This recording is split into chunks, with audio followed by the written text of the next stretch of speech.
तो एनिमल तेजी से नए रिकॉर्ड बनाने की तरफ बढ़ रही है, ये तो आप सब जानते हैं। लेकिन वर्ल्ड वाइड के आंकड़ों में कहां तक पहुंची है एनिमल? आखिर कौन कौन से रिकॉर्ड उसके निशाने पर है जो अगले कुछ दिन में टूटने वाले हैं, और इस रेस में कहां तक पहुंच पाई है, इस पर है ये एपिसोड। नमस्कार, मेरा नाम है मनीष शर्मा और आप देख रहे हैं जन गण मन रिएक्ट्स यानी @JGM रिएक्ट्स। तो ये कलेक्शंस की बात करें तो कलेक्शन तो शानदार है ही, इसमें कोई शक नहीं है। जो डाटा सामने आ रहा है वो लगातार इशारा कर रहा है कि एनिमल नए रिकॉर्ड बना रही है और लगातार बना रही है। अब आज मंडे, संडे तक का डाटा अगर अब आपको बता दें तो 431 करोड़ इंडिया नेट के अंदर कलेक्शन ऑलरेडी ये फिल्म कर चुकी है। यानी इस हफ्ते के अंदर जो वीकडेज हैं, बल्कि कहना चाहिए अगले आने वाले 4 दिन 5 दिन के अंदर ये फिल्म पूरी कोशिश करेगी कि 500 करोड़ के क्लब में शामिल हो जाए। फर्स्ट वीक, जैसा हम बार बार कहते हैं, फर्स्ट वीक जो होता है वो कहीं ना कहीं, फर्स्ट वीक भी बल्कि पहले 3 दिन 4 दिन फर्स्ट वीकेंड, वो कहीं ना कहीं उस हाइप पे चलता है जो हाइप क्रिएट की जाती है, जो प्रमोशनल हाइप होती है। लेकिन उसके बाद फिल्म अगर चल रही है तो वो अपने दम पर चलती है, चाहे वो कोई भी फिल्म हो। तो हमने देखा था जो भी सारी बड़ी फिल्में हैं वो पहले हफ्ते के बाद सेकेंड हफ्ते में भी उन्होंने अच्छा कलेक्शन किया। और हमने वो भी देखा है जब फिल्म चल रही होती है लेकिन 3-4 दिन के बाद ही सारी प्रमोशन का जितना भी कर लें सब वहां पे भट्टा बैठ जाता है उसका, और फिल्म धड़ाम से नीचे आके गिरती है। अभी हाल में टाइगर 3 के साथ हमने ऐसा देखा, शानदार ओपनिंग थी लेकिन उसके बाद फिल्म आगे नहीं बढ़ पाई। इंडिया ग्रॉस की बात करें तो 513 करोड़ 75 लाख का इंडिया ग्रॉस में कलेक्शन कर चुके हैं, यानी यहां 500 करोड़ के क्लब में शामिल हो चुकी है। और वर्ल्ड वाइड में बात करें तो 717 करोड़ ये ऑलरेडी कमा चुकी है फिल्म। ये दिलचस्प आंकड़ा है। अब इसके बाद जो हम डाटा आपको लेके आने वाले हैं, जो हमने वादा किया कि वर्ल्ड वाइड का आंकड़ा, वर्ल्ड वाइड में हमने 2 हिस्से में तोड़ा, एक ओवरसीज के अंदर कितना कलेक्शन किया और वर्ल्ड वाइड टोटल में ये फिल्म कहां बैठती है। तो चलिए इसी से शुरुआत करते हैं। सबसे पहले बात करते हैं ओवरसीज मार्केट की, और सबसे कमाऊ फिल्में कौन कौन सी हैं ओवरसीज मार्केट के अंदर। तो इस लिस्ट में सबसे पहला नाम है दंगल का। ये आप सबको मैं पहले भी बता चुका हूं, एक एपिसोड में लाया था, लेकिन इस एपिसोड के अंदर अब ये है कि जवान कहां तक पहुंची है। तो दंगल ने कमाए थे 1435 करोड़ रुपए। ये ओवरसीज के अंदर बात करें, मतलब इसमें भारत की कमाई शामिल नहीं है, ओवरसीज के अंदर हुई कमाई शामिल है, और उस लिहाज से 1435 करोड़ रुपए दंगल ने कमाए। और दूसरे नंबर पर फिल्म है सीक्रेट सुपरस्टार, जिसने 823 करोड़ रुपए की कमाई की थी। तीसरे नंबर पर है बजरंगी भाईजान सलमान खान की 482 करोड़। अब दिलचस्प यह है कि इन तीनों फिल्मों के अंदर ये 3 फिल्में वो हैं जिन्होंने चाइना के अंदर जबरदस्त कमाई की थी। दंगल के नाम जो सबसे ज्यादा कमाने का रिकॉर्ड है, उसमें कहीं ना कहीं हद तक चाइना के बॉक्स ऑफिस से जो सपोर्ट मिला वो उसका बहुत बड़ा हाथ है। तो दंगल हो या सीक्रेट सुपरस्टार हो या आगे हम पीके को भी देखेंगे और बजरंगी भाईजान हो, ये सब वो फिल्में हैं जिन्होंने चाइना में जबरदस्त बिजनेस किया था। इसके अलावा चौथे नंबर पर जो फिल्म है वो है पठान, 412 करोड़। अच्छा, पठान की कमाई इंटरेस्टिंग है। जब विदेश की बात करते हैं तो जवान से ज्यादा पठान ने विदेश में कमाया है। जितना मर्जी हाइप रहा हो जवान का, लेकिन पठान ने ओवरसीज मार्केट में ज्यादा कमाया है बजाय जवान के।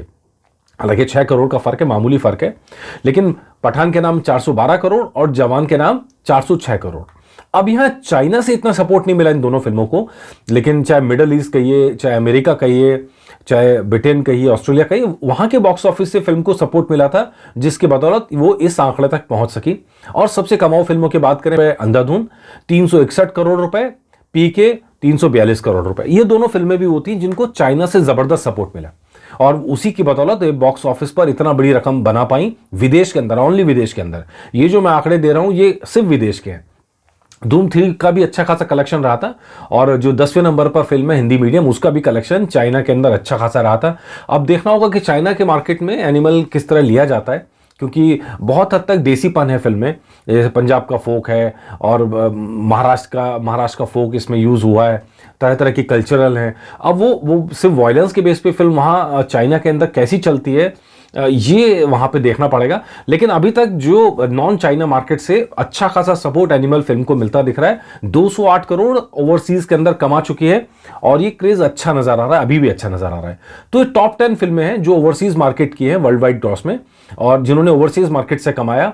और ये इंटरेस्टिंग डाटा मैंने दिया। लेकिन अब आप जब मैं इस डाटा को पलटूंगा, जब हम वर्ल्ड वाइड की बात करेंगे, ओवरसीज, ओनली ओवरसीज की नहीं, तो जब वर्ल्ड वाइड की बात करेंगे तो डाटा के अंदर बड़े चेंजेस आते हैं, बहुत उथल पुथल होती है इस पूरी टेबल के अंदर। तो उथल पुथल भी आपके साथ शेयर करते हैं कि कैसे अचानक से चीजें बदल जाती है, कौन फिल्म ऊपर जाती है, कौन फिल्म नीचे जाती है। ये लीजिए, हालांकि सबसे कमाऊ फिल्में वर्ल्ड वाइड की बात करें, नंबर 1 पर यहां पर भी दंगल है, जिसको मैं फिर कह रहा हूं, चाइना से बहुत बड़ा सपोर्ट था, बहुत बड़ा सपोर्ट था। चाइना में फिल्म खूब चली थी और इसी वजह से 2000 करोड़ के ऊपर कमाए थे और अभी भी ये लिस्ट में नंबर 1 पर है वर्ल्ड वाइड में सबसे ज्यादा कमाई के मामले में।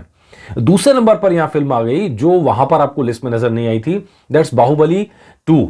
1788 करोड़ की कमाई है। एक सिंगल डाटा नहीं है कि सब जगह एक सा डाटा मिलेगा, कुछ एक करोड़ का हेरफेर सब जगह चलता है। तो लेकिन 1788 करोड़ बाहुबली 2 ने कमाए थे।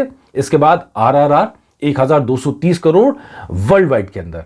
तो ये दो फिल्में एकदम नहीं थी। और इसके बाद आप KGF पे आ जाइए, 1215 करोड़।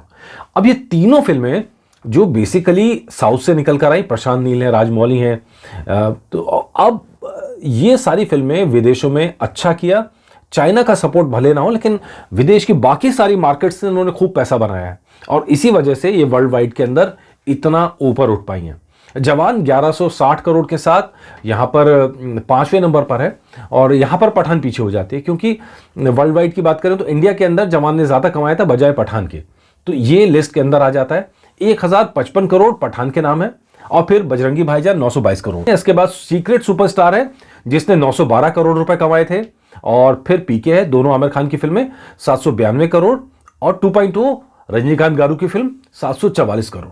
तो ये वो फिल्में हैं जो वर्ल्ड वाइड में जिन्होंने ज्यादा कमाया। अब इस लिस्ट के अंदर 11वें नंबर पर पहुंच चुकी है एनिमल। वर्ल्ड वाइड कलेक्शन के मामले में 11वें नंबर पर पहुंच गई है, 717 करोड़ कमा लिए हैं और अब बहुत जल्दी जो शायद आज का डाटा और कल का डाटा मिला लेंगे तो ये कहीं ना कहीं 2.0 को क्रॉस कर जाएगी 1 या 2 दिन के अंदर ही। ये इंटरेस्टिंग क्योंकि 2.0 का जो कलेक्शन है वो लाइफ टाइम का कलेक्शन है, जबकि अभी एनिमल तो कमा ही रही है। ओवरसीज मार्केट की बात करें तो पहले ही फिल्म 9वें नंबर पर पहुंची हुई है और जिस तरह कलेक्शन कर रही है तो आने वाले दिनों में ये अच्छा कलेक्शन अभी आने वाले दिनों में भी करती नजर आएगी। और ऐसे में अब देखना है कि इस लिस्ट में कहां बैठती है एनिमल। अभी उसके पास इंडिया की मार्केट की बात करें तो करीब 1.5 हफ्ता पूरा पड़ा है, एक वीकेंड पूरा पड़ा है और उसके बाद जब सालार का क्रेज आएगा या डंकी का जो भी कंपटीशन के अंदर क्रेज आएगा तो उससे इस फिल्म की ग्रोथ रुक जाएगी। लेकिन उससे पहले इस फिल्म के पास कमाई करने का भरपूर मौका है, यानी 20 तारीख तक का, और आज 11 तारीख है और अब अगले 9-10 दिन इस फिल्म के पास पूरे हैं अभी कमाने के लिए। तो ऐसे में लगता तो सही है कि रिकॉर्ड्स तो टूटेंगे। 500 करोड़ के क्लब में तो 100% शामिल होगी और पूरे चांस है कि 1000 करोड़ के क्लब में भी शामिल हो। लेकिन सवाल वही होगा, क्या जो रिकॉर्ड है, जो टॉप पे रिकॉर्ड्स हैं, उसको तोड़ पाएगी कि नहीं तोड़ पाएगी, ये तो अब आने वाले अगले वीकेंड पे पता चलेगा, क्योंकि सबसे ज्यादा कमाई तो वीकेंड पर ही होती है। तो बताइएगा आपको एपिसोड कैसा लगा। और एक और एपिसोड मैं कुछ देर में लेके आऊंगा। पाकिस्तान के अंदर किस तरह रणबीर का क्रेज है और एनिमल फिल्म को लेकर किस तरह की बातें हो रही हैं। और कल जब हमने एपिसोड दिखाया था बॉबी को लेकर, बॉबी देओल के पाकिस्तान में क्रेज को, तो उस पर किस तरह के रिएक्शन पाकिस्तान से मेरे पास आए, वो सब आपके साथ साझा करूंगा। नमस्कार।